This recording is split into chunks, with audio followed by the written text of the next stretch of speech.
Hello and welcome to tennis.com.au. The French Open is underway in Paris, and with the first round down and completed, what better time to take a look at what they're talking about in Paris. And of course they're talking about the fashion at Roland Garros. Prue Ryan, tennis.com.au's fashion expert, is here to take a look at the hits and the misses of French Open 2010. Prue, what are the trends? What are the colours we're seeing in Paris? Well, I think we're seeing a bit of everything colour-wise. There's lots of bright colour out there, and I'm a little torn because although we love seeing the bright colour, I think that with the red clay it tends to clash a little bit. We've got Ana Ivanovic and Sorana Castella sort of blending into the court, so you've really got to keep an eye on them in their orange dresses.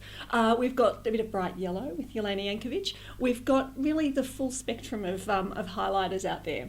All right, let's start with the good. Who do you like on the girls and the men's side of things? Who's dressing well? Okay, I think that the girls who look like they're wearing tennis dresses are generally getting it right. So you've got Li Na in just a nice little two-piece, a little aqua top and a white skirt. I think Serena is actually looking quite elegant this year, although the contrasting shorts, not quite sure about that. The blue and green should never be seen without another colour in between. Rule perhaps could be applied. I think Jelena Jankovic looks great in her little yellow dress, and Alicia in her pink Adidas always looks fantastic, and Sam in her classic Lacoste navy blue looks great, and go Sammy.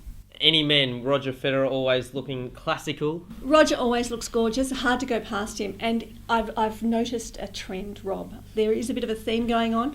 For the Australian Open this year, Roger was wearing his lucky blue shirt, which he was wearing for the French Open last year. He's again wearing a lucky blue shirt. Do you think that he's perhaps being a little superstitious here? It could be an omen, one that he would definitely hope comes true later on in the second week of the second major of the year. All right, we're talking about those that have got the job done, but of course, in every good bunch, there has to be some bad ones. Well, I think the talk of Paris this week has been Venus Williams and her nude underwear. She did this at the Australian Open, and there was quite a flurry about it. So it's surprising to see it happen again. And maybe she's enjoying this attention. But she does look as though she should be doing the can-can at the Moulin Rouge. Aside from Venus, a local girl, Aravine Rezai, always turning heads? Yes, I think that she's perhaps mistaken her professions. I think that ice dancing was perhaps her calling in her gold lame. She's been wearing this for a little while now, and I've heard on the grapevine that she actually has a friend who makes her outfits for her because she doesn't want to look like any of the other girls. So she's certainly mission accomplished there.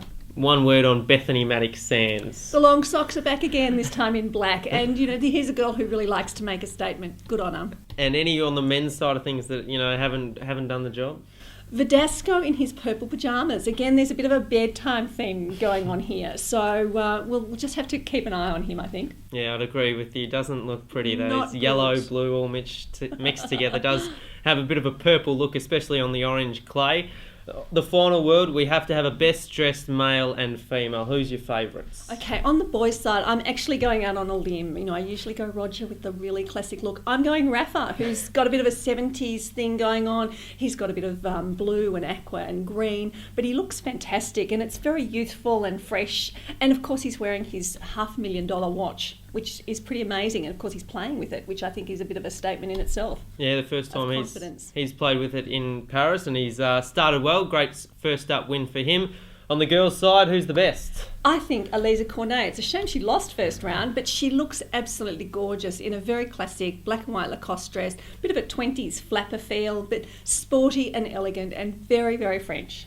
Very nice work. Alizé Cornet and Rafael Nadal. They're Prue's picks. What do you think? Do you agree? Get on our Twitter account, twitter.com/Tennis Australia, Facebook as well, or just comment on the article below. We'd love to know your thoughts on the French Open fashion for 2010. Thank you, Prue. Thank you, Rob. We'll see you next time on tennis.com.au.